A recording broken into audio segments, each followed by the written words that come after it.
Buenos días a todos. Hoy estamos en un episodio más de su video podcast Conectando Historias. Está conmigo Carolina Ramírez, una persona muy importante en mi formación personal y profesional. Carolina, ¿cómo estás?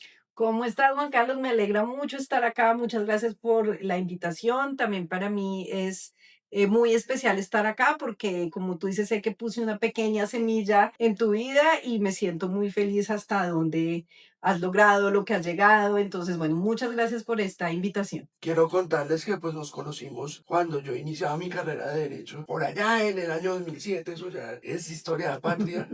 Ella fue mi profesora de las dos materias de constitucional. Digamos que hicimos mucha empatía, pues con su forma de enseñar, su forma de ver el derecho. Y después me dio la oportunidad de mi primera experiencia laboral como su profesora auxiliar. Vamos a hablar de derecho, pero sobre todo del humanismo y de la gratitud. Bueno, Carolina, después de todos estos años, lo que has recorrido, ¿quién es Carolina Ramírez? ¿Cómo te define? Bueno, pues yo creo que definirse uno de una sola forma y en un solo momento es difícil. Yo la verdad creo que todos vamos, primero, el ser mismo va evolucionando. Y segundo, además, nosotros tenemos como seres humanos facetas. Yo creo que uno tiene una faceta familiar, una faceta como mujer y una faceta como profesional. Entonces yo creo que en esas tres facetas, digamos, me caracteriza esa ser comprometida, ser honesta, dar lo mejor de mí, tanto en mi faceta profesional como en mi faceta familiar, como mujer, además en una defensa de la mujer como un sujeto importantísimo dentro de la construcción igualitaria de la sociedad y como madre, madre que cree que tiene una responsabilidad muy grande en educar a un ser humano bueno y a partir de que sea un buen ser humano, creo que todo lo demás se va construyendo alrededor. Entonces, yo creo que más que una sola definición son diferentes facetas. En esas facetas de la evolución y de la vida, ¿cómo llegó a ti la docencia? Bueno, a mí siempre me ha gustado formar, digamos, desde pequeña. Creo que la formación es una parte muy importante para darle a la sociedad. A veces pensamos como en grandes cosas, que tenemos que hacer grandes cosas, y creo que al final sembrar semillas en pequeñas personas es más importante que hacer grandes cosas. Cuando entré a la universidad, busqué ser monitora porque me gustaba.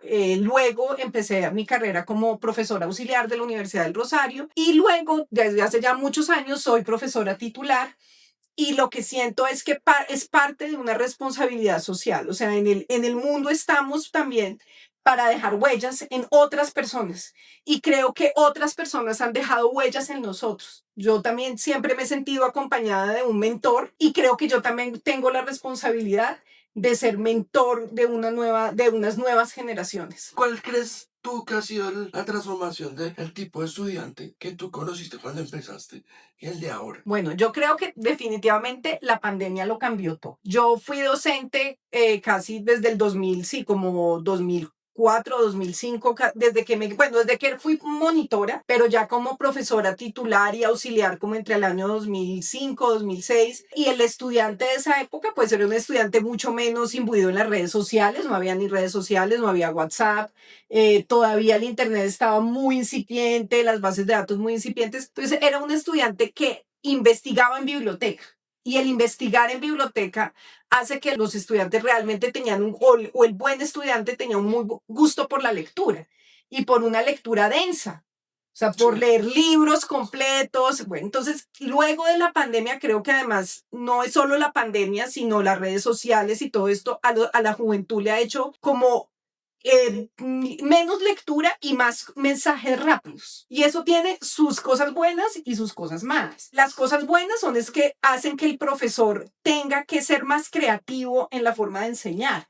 Por Ya ejemplo, no podemos quedarnos simplemente en la cátedra magistral, en que él reciba como un sujeto pasivo la información, sino que uno tiene que buscar formas en que el estudiante se motive. Pero también sí creo que el déficit de no querer leer documentos largos le dificulta mucho al docente que esa persona tenga una información profunda. Ahora tenemos que generar es como estudiantes que se pregunten y que se cuestionen y que generen un conocimiento propio de esta época, pero creo que lo más importante es que se pregunten y se cuestionen lo que está pasando. Teniendo en claro eso, cómo transmitir los derechos fundamentales, la tutela, todo eso de manera más práctica para que se cumplan, cómo hacer que la gente pues entienda más el tema. Yo desde siempre he pensado que la práctica y la teoría a veces están muy lejanas y que el estudiante, cuando entiende que su conocimiento tiene una aplicación en la realidad, se va a interesar más por él. Una de mis cátedras siempre es la acción de tutela y claro, el estudiante ve eso allá como, hay esa acción por ahí que no me interesa. Cuando ya yo le doy un caso de la vida real de un colegio, por ejemplo, el estudiante ahí mismo dice, bueno, esto sirve para algo, esto me puede servir. Y el juego de roles es como entender que ellos pueden estar en determinado momento de su vida en ese rol. Pueden ser jueces, pueden ser demandantes, pueden ser demandados,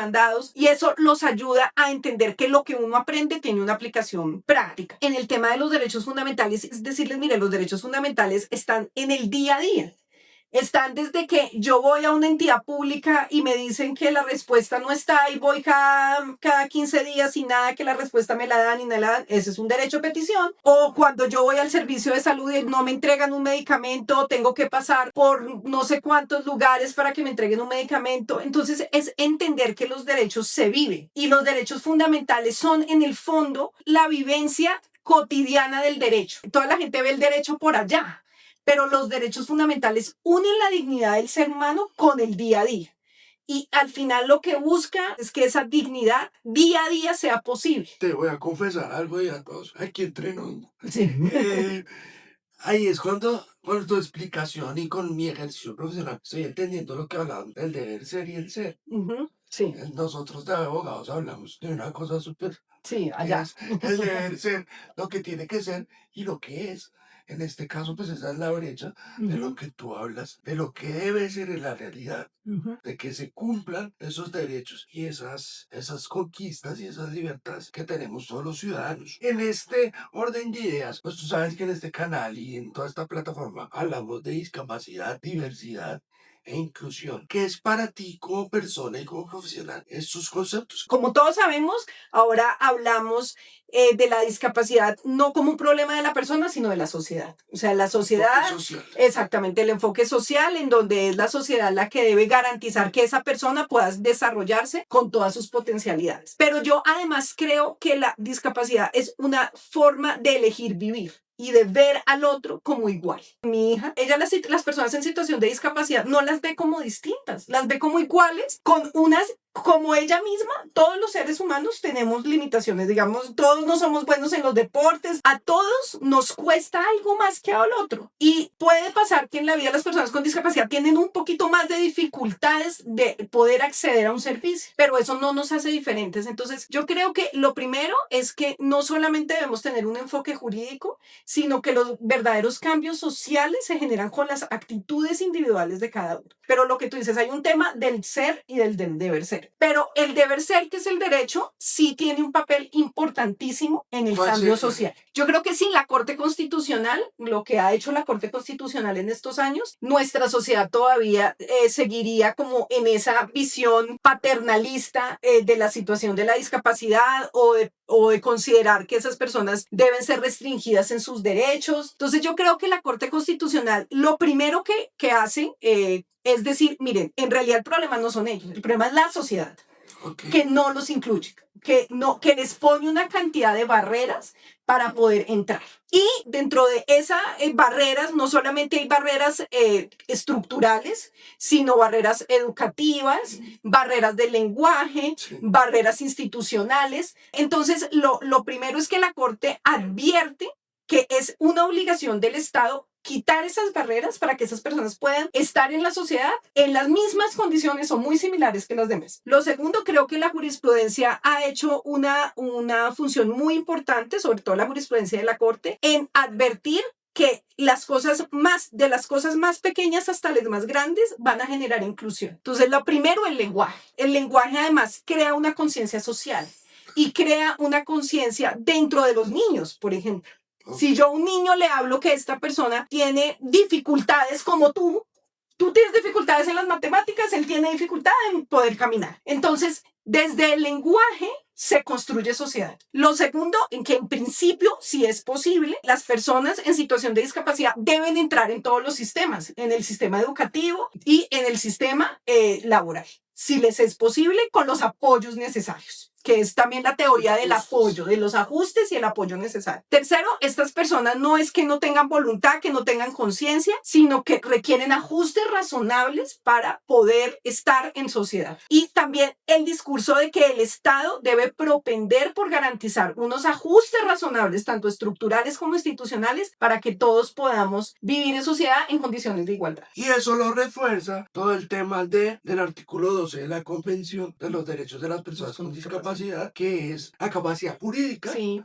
y nuestra ley 1996 del 2019. Pero tú has visto que en la práctica existe una brecha. Sí existe una brecha muy grande todavía, pero sí, yo creo que cada vez está disminuyendo. Yo creo, por ejemplo, la que tú dices de los apoyos necesarios, que luego fue estudiada por la Corte en la C025, Sí. Todas esas cosas es como quitarle esa máscara a la discapacidad de como si la persona no fuera capaz. Y entonces dice, no, es que no sea capaz de dar su consentimiento, es que requiere apoyos. Y esos apoyos al final van a igualar a la persona, pero la brecha sí sigue existiendo. Yo creo que no podemos seguir desconociendo que sí existe la brecha. Incluso pues por eso está la acción de tutela. Muchas veces hay situaciones muy complejas en los ámbitos educativos con los niños en situación de discapacidad. Es todavía muy difícil para los colegios a veces asumir esos retos y al final quien termina pues pagando son los niños, ¿no? Pero creo que cada día sí hay una conciencia que las personas en situación de discapacidad, que además es una situación que nos puede ocurrir a todos en cualquier momento de la vida. Más porque la vejez también. Exactamente. La tercera edad también genera, puede llegar ahí. Como que la sociedad ha entendido que no son personas a las que tenemos que aislar y que tenemos que tener ahí y que entonces ya simplemente las tenemos que cuidar, pero que no son como seres activos dentro de la sociedad. Pero yo tengo mucha esperanza en esta nueva niñez. Yo creo que las políticas de inclusión en los colegios son súper importantes porque es que el niño cuando tiene 3, 4 años ve a su compañero como un igual. Un niño ve con los ojos de la igualdad, de verdad que sí. Y él simplemente le parece que sí, que él tiene unas dificultades en específico. En nuestra generación era muy distinto. Casi nunca había un niño en situación de discapacidad en el colegio. Como lo desconocía. Y llegaba un niño como en situación de discapacidad y era la persona como exactamente como lo raro, lo extraño. Y yo creo que eso empezaba a generar mensajes de rechazo y no de inclusión. Entonces yo sí le tengo mucha esperanza a la juventud porque siento que las políticas de inclusión educativa son fundamentales. Cuando yo desde chiquito veo que una persona con discapacidad está a mi lado y que simplemente hay que ayudarlo para que pueda tener las mismas condiciones que yo, eso ya lo cambia todo. Nosotros pues hemos compartido ya bastante tiempo. ¿Qué recuerdas cuando nos conocimos? Me acuerdo mucho cuando yo te recibí como alumno, lo primero que yo sentí fue una gran admiración por tu templanza. Recuerdo mucho tú solicitando esto que hablamos de los ajustes razonables. Tú me decías y hablaste conmigo y me dijiste, mira, yo estudio, pero para mí se me dificulta el examen escrito. Prefiero que me lo hagas oral. Y recuerdo que eras un muy buen estudiante, que además de eso estudiabas mucho, te iba muy bien, pero también mira que reflejaba lo que pasaba en esa sociedad en ese momento. O sea, en vez de que la sociedad te diera esos ajustes, tú los tenías que solicitar para poder estar en un ámbito educativo. Y lo peor es que tú me contabas que había profesores que se ponían bravos. O profesores que les molestaba. Que tú la igualdad y entonces no puedo ser condescendiente con usted. Exactamente, entonces qué pena. ¿Te acuerdas que tú me contabas que unos no te dejaban hacer el examen como oral, que porque no, que supuestamente derecho a la igualdad? Y cuando decidí que fueras mi profesor auxiliar, lo hice porque creo que educar a los demás, él es igual que todos y tiene las mismas capacidades, es lo que genera un cambio social. Y ahí estamos acordándonos fuera de cámara de una anécdota. Sí, examen oral. Sí. Hubo un temblor en Bogotá por el muy grande, que fue terrible. Entonces estábamos en exámenes finales y yo llegué antes, estábamos ahí y me hicieron las preguntas. Yo salí y después hablamos al lunes o que nos tocó cancelar el examen porque empezó a temblar. No, y lo más chistoso es que en el momento en que empezó a temblar, yo tenía un alumno que no era propiamente muy juicioso, y entonces le pregunté que qué era la división de poderes, o sea, un concepto muy básico en derecho constitucional, y él no sabía y empezó a temblar, y él se arrodillaba agradeciéndole a Dios porque lo había salvado. Yo no lo podía creer, pero además nos tocó evacuar la universidad, entonces Sí. tocó cancelar el examen, y efectivamente parece que Dios le hizo un milagro a uno de ellos. Sí, Pues, claro, ¿cómo olvidarlo? Fue un sábado, me curioso, acuerdo. sí. Sí, sí, Sí, sí. un sábado. ¿Qué mensaje quieres dejar? El mensaje es que la inclusión es en realidad una opción de vida, y una opción de vida frente a todos. O sea, todos debemos decidir incluir, pero realmente a las personas en situación con discapacidad y de discapacidad, perdón, y que además ellos no tienen por qué exigir, que la sociedad tiene que dar. En todos estos años he terminado concluyendo que a veces los cambios pequeños son más importantes que los grandes cambios. De pronto, claro, algún día uno podrá hacer un gran cambio. La jurisprudencia, yo tengo la felicidad de trabajar en la Corte Constitucional, y siento que cuando escribo una sentencia, a veces los pequeños cambios y las pequeñas órdenes terminan siendo los grandes cambios. Pero al final, lo más importante es esas pequeñas cosas valen más que las grandes. Y de tu personalidad, ¿qué le imprimes en tus decisiones o en tus fallos? De mí, yo creo Sí. que la empatía. Yo siempre he tratado de ser una persona que se pone en los pies del otro. Okay. Y creo que de lo personal, cuando tengo que fallar, trato también de entender la situación del que está ahí. O sea, una tutela, a mí me decía una jefe que tuve, Cristina Pardo, que me decía que nosotros somos como los médicos, los que trabajamos en derechos fundamentales, y a veces curamos más que un propio médico. Entonces, creo que eso es absolutamente cierto. Es como coger a a ese accionante, por ejemplo, una persona que está siendo discriminada, una mujer que está siendo discriminada. Para ella es su mundo, y la solución es ser empático. ¿Qué pasa si yo estuviera ahí? Claro. ¿Qué puedo solucionar? ¿Qué pasaría si me gustaría que yo estuviera ahí? ¿Qué pasaría? Entonces yo creo que la empatía también es muy importante cuando uno trabaja en derechos fundamentales. Carolina, muchas gracias. No, Esto nos a da ti. para varios capítulos. Claro que sí, a ustedes. Incluso muchas gracias de verdad. Y a ustedes, querida audiencia, compartan, denle me gusta y hagamos de la inclusión una tendencia. Hasta la próxima. Muchísimas gracias, Juan Carlos, por la invitación.